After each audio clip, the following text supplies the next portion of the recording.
Hi friends, I hope you have a wonderful day, and this time I'm gonna be reacting to the 25 greatest JDM cars ever. I checked, like, it's like Japanese drift master. So I guess these gonna be like a drift cars. So yeah, thank you for suggesting, and let's check it out. Ooh. Ooh. The greatest JDM. I thought it was gonna be like that all the time, like that video. I love when in TikTok I can see like special videos about one sports car, you know, in all the angles, how it's driving and rolling and all the things you could show. Basically, I love them. Oh. Cars ever made. That's a pretty bold claim, and this is a pretty bold channel. And I've been thinking about that a lot. Okay. And so I put together a list, and I limited myself to 25. I could have done 100, but I got other things to do. And for this video, I'm only giving you the bottom half, 25th to 12th place. If you want the other half, you're gonna have to give this video at least 7,256 likes, or I won't ever make the other one. So hit that like button down below, and while you're down there, subscribe, because I'm about to tell you about one of the interesting number. I would round up. the most insane cars ever put in a video game. And I'm talking about the red Escudo that we all kind of know from Gran Turismo and not really anywhere else. You see, back in my day, in the old Gran Turismo 2 and 3 days, this was basically the money cheat car. It was a 1,000 horsepower rally car that would do wheelies around the speed ring, and you didn't even really have to be holding the controller to do it. But this crazy hard to pronounce car is actually a real rally car with a lot of horsepower that competed at the Pikes Peak International Hill Climb, one of the world's The spoiler looks so damn huge. most exciting and dangerous races. Now, sadly, the reason this car is so low on this list is because, well, it never won. It managed to get second place like 4 years in a row. But thanks to it being one of the most interesting cars from my childhood, and basically being responsible for my bank account in Gran Turismo growing up, I wanted to give it a spot on this list. Now, next up is a frickin' Supra. But not just any Supra. One with a frickin' twin-turbo V12. Which, yes, this is totally a thing that exists. And just for the sheer insanity of it, it absolutely has to be on this list. Although it's pretty low because... Actually, haven't seen Supra as much. I don't think I have seen, like, in real life ever. Maybe sometime, and I didn't even know what I'm seeing, but like, yeah.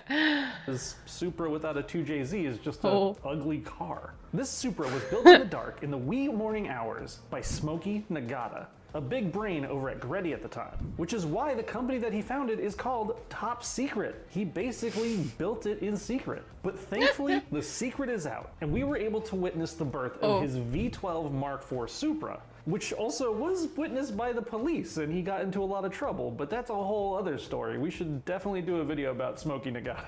Now, where did he get that V12? You'd be surprised to know he got it from an old Toyota. Toyota made a V12 powered sedan called the Century, and by all accounts, it's actually not that bad of a motor for a V12. I love when the mirrors are like in front, not on the front. I hope you understand, it's not like next to the, it's not like on a door, you know?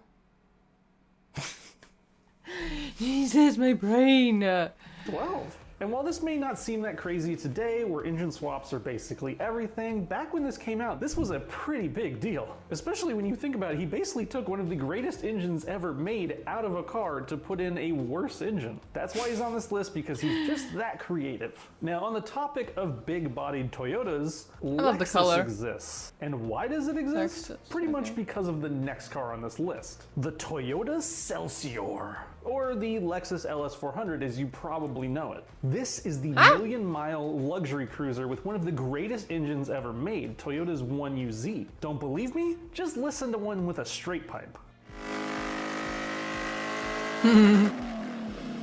Now, the story behind the birth of Lexus and the incredible engineering of the LS400 would be a fantastic video all on its own. But suffice it to say, on this list, I'm just going to tell you, it is one of the greatest cars ever, and it's what birthed one of the greatest car brands of all time. The LS400 was engineered in Japan to show that they could compete with the Europeans' best brands. And not only did they compete, they kicked their asses. How many 1990 BMWs do you think you'd want to buy today? I would gladly take a 30-year-old Lexus over any of them. All right, the LS400, super important, but it's kind of a big boat. So let's talk about what I would call a dinghy. Yes, I'm going to talk to you about one of the cutest and best sports cars of all time, the Honda S600. If you were alive back in the 50s, which if you're watching Ideal Cars, I love old school cars. Can't imagine you were, but if you are, hi Dad, if you were alive back then, you'd have known them as the Nice Motorcycle Company. Seriously, that was like their whole advertising campaign. Meet nice people on a Honda, and not like, evil Harley riders. This is why I own a Honda Fit. I'm nice, you guys, I swear. Believe me. Anyway. Back then, Honda was making the Honda S500, but it was mostly kind of flat. Nobody was really buying them. But Honda hadn't given up on the automotive market yet. So cute and little.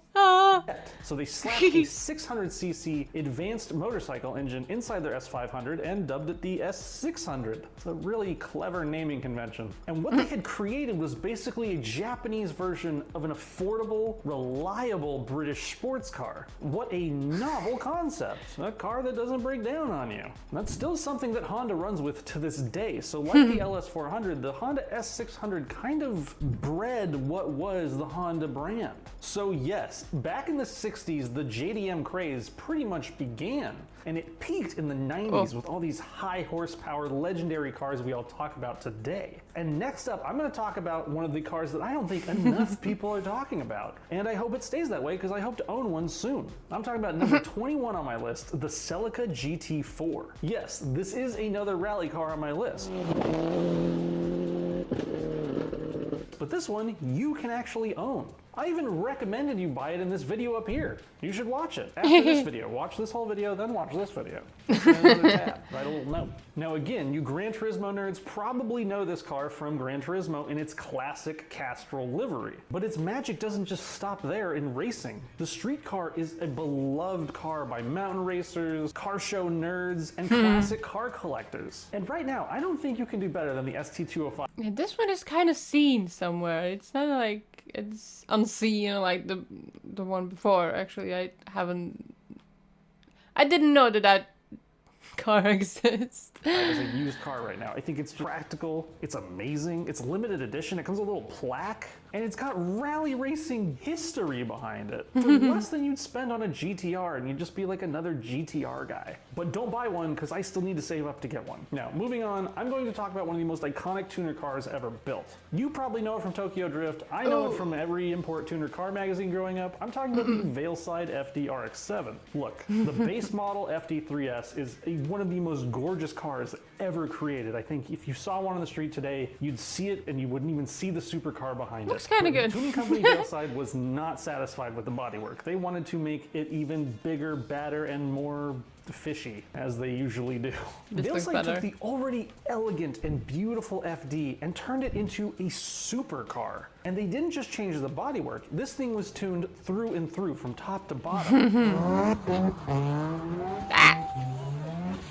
And I think it deserves a spot on this list because it is one of the most recognizable, most iconic, and one of the most wild tuner cars ever made. And it has been in popular culture for decades now, especially thanks to, Tokyo Drift. Now, from a car that's already been tuned to one of the greatest platforms for tuning that ever existed, I'm going to tell you about the first generation Civic Type R, otherwise known as the EK9 Type R. It's the 6th generation Civic, but it's the first time we got the Civic Type R. And look, my recent foray into front-wheel drive might be clouding my lenses a little bit here, but I just think the Civic Type R does so much.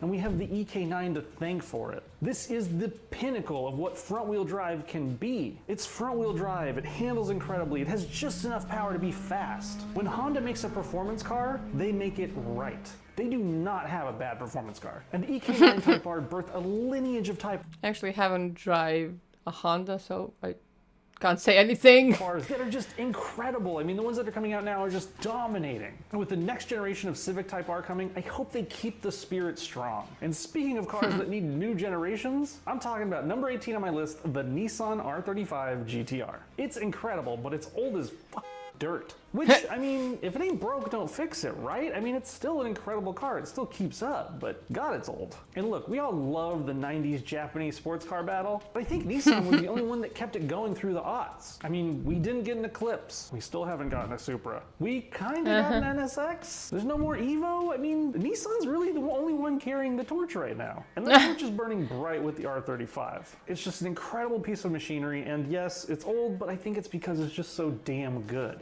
Now, if you ask me what Nissan is more iconic than an R35 GT-R, well, I might be a little biased. The back looks so good, I love it. Here, as I've owned probably 10 of these. I'm talking about the Nissan Silvia, or a 240SX, or a 180SX, or an S13, S14, S15, whatever you want to call it. It's a Silvia. And back in my day, the Nissan S13 Silvia was the ambassador of drifting.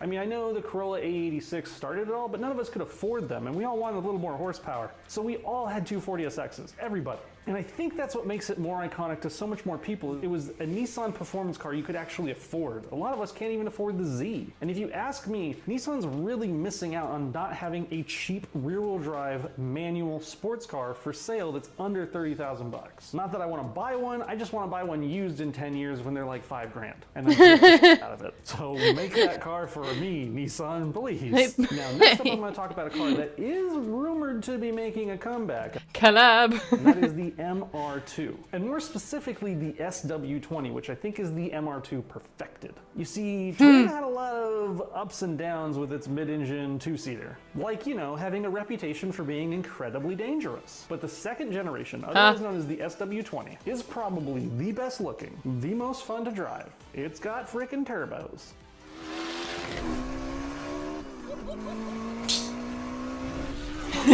And is likely to be remembered as the greatest generation of MR2 ever, if for no other reason than that it had pop-up headlights. They are downright evil to work on, and they're incredibly rare and hard to find. But who cares? This is not about the best 25 cars to buy, this is just the most iconic 25 JDM cars ever, and the SW20 absolutely deserves a spot on this list. And if you are really into MR2s and mid-ship Toyotas, do yourself a favor and look up the SARD MC8R. You know, after you watch this video and a bunch of other videos on our channel first. Now, speaking of unconventional drivetrain layouts for sports cars, I'm going to talk about the greatest front-engined, front-wheel drive car ever made. And yes, it is a Honda again. I'm talking about the DC2 Integra Type R. Right now, the DC2 Integra Type R is starting to become more mythological than the Supra because it represents what Japan is able to do so well.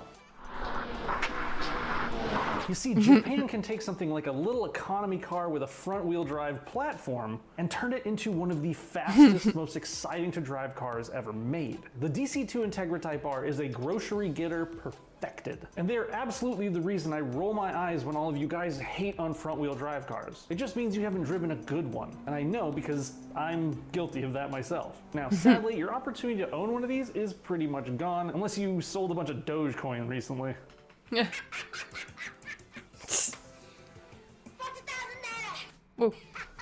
Because DC2 prices are through the roof. And they're probably never going to come back down. But still, if you can afford to pick one up on Bring a Trailer, I think you're owning one of the greatest Japanese cars ever made. Speaking of incredibly expensive Japanese cars. Let's go. Number 14 is one of the most expensive Japanese cars to ever be sold. And I'm talking about the rare, the limited, the iconic Subaru WRX STI 22B. Because look, I am not the biggest WRX fan in the world, so if there's gonna be one on this list, it's gonna be the 22B. Why? Well, first of all, it's the best.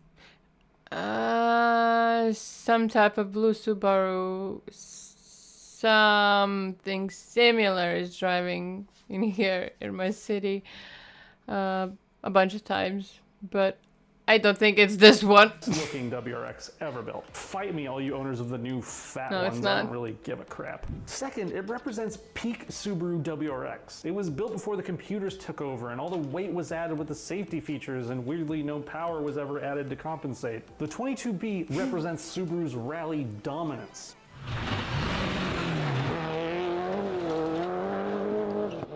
The sound. It's got 2 doors, it's got a little bit of horsepower, and it's got a cool looking body kit. And more importantly, it's exclusive. Only 400 of them were ever built. And I want one so badly. I basically don't want to own another WRX because I just want the 22B. But I don't know if I'm about to pay 100 grand for an old head gasket eater. No, if I had that kind of money, which I totally don't, I'm spending my money on its competition. That's right, coming in at lucky 13th place is the Mitsubishi Lancer Evo VI, specifically the red and white one driven by Tommy Makinen. You see, the Rally Art Lancer Evo VI driven by Makinen was a winner. This car dominated rally racing from 1996 to 1999, and looking absolutely gorgeous the entire time. Do you remember when Mitsubishi was amazing? I do. Makes me kind of sad looking back. I mean, I've always dreamed of owning an Evo, and they're getting rare and more expensive by the day. I might never own one. Thankfully though, there's YouTube, and I can just watch people drive Evos around and smoke supercars.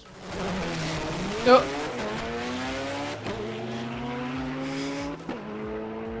As their used car value skyrockets into the 6 figures. C'est la vie. And remember, if you want to see the rest of the cars on my list, you're gonna have to like this video. I'm sorry, this is a transaction. I get paid by how many likes we get.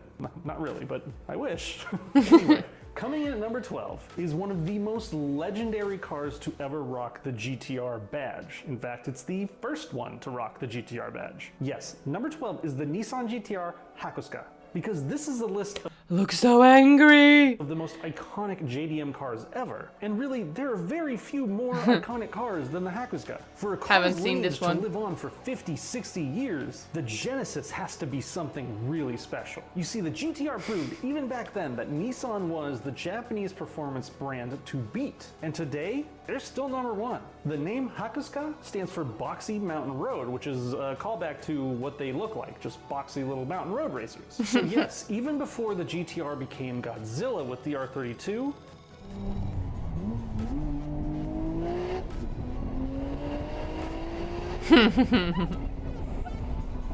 the Nissan GT-R was incredible. And for all the GT-Rs it birthed afterwards, I think the Hakusuka deserves a high spot on this list. Now, what's the rest of the list? You're gonna have to stay tuned to the next one to find out. We're not even in the top 10 yet. So, stay tuned, like the video so that I make the damn thing, subscribe to the channel so that you see when it comes out, buy yourself a damn shirt, or join the...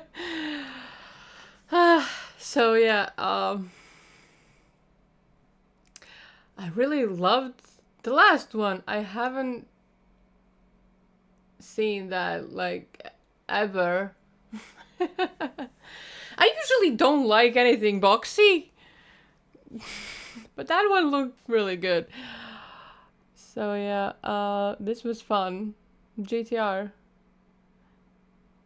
Oh, Nissan GT-R. So yeah. Thank you for suggesting this video, and hopefully you did enjoy this video, and if you did, please consider to leave a like and subscribe, and yeah, hopefully I'm gonna see you next time. Take care. Bye.